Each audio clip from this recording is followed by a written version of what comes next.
Paris Germain have completed their deal to sign Neymar from Barcelona for €222 million €198 million.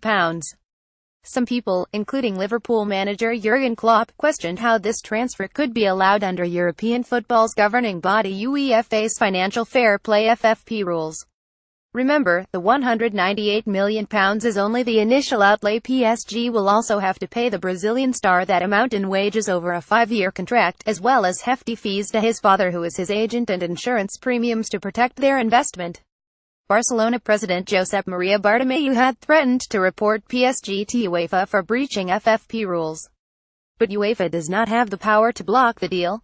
In a statement, it told the BBC, "We are not in a position to stop clubs from buying players, but the clubs will face sanctions if they fail to abide by financial fair play rules." UEFA introduced break-even FFP rules in 2013 to stop clubs accumulating too much debt and to prevent wealthy owners from injecting too much cash into their clubs.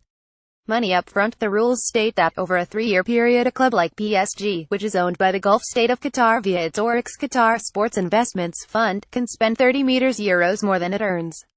It is possible that PSG has accumulated lots of profits over the past 2 years to make it easier for them to make such a big outlay in the current year.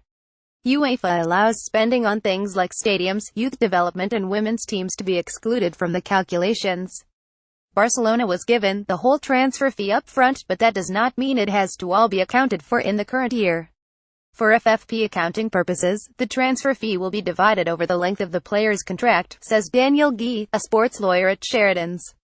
So if it's a 5-year deal, that will count as around £40 million of transfer spending per year.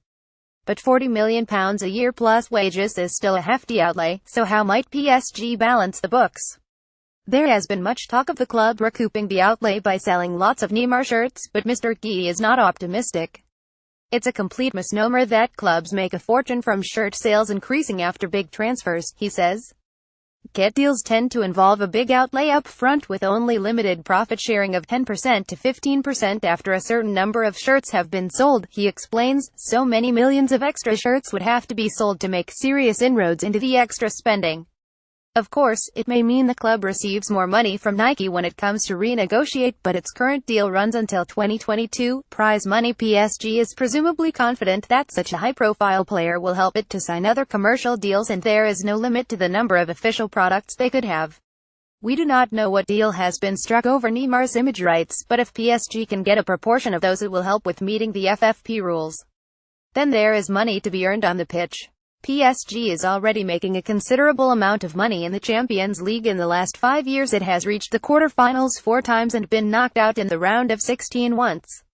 Last year, a team getting to the semi-final was paid an extra €7.5 million €6.7 million. The losing finalists earned €11 million €9.9 million and the winner €15.5 million €14 million.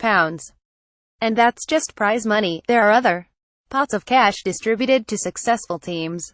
The club came second in the French league last year but had won the title for the previous 4 years, so there is not much scope for extra prize money there.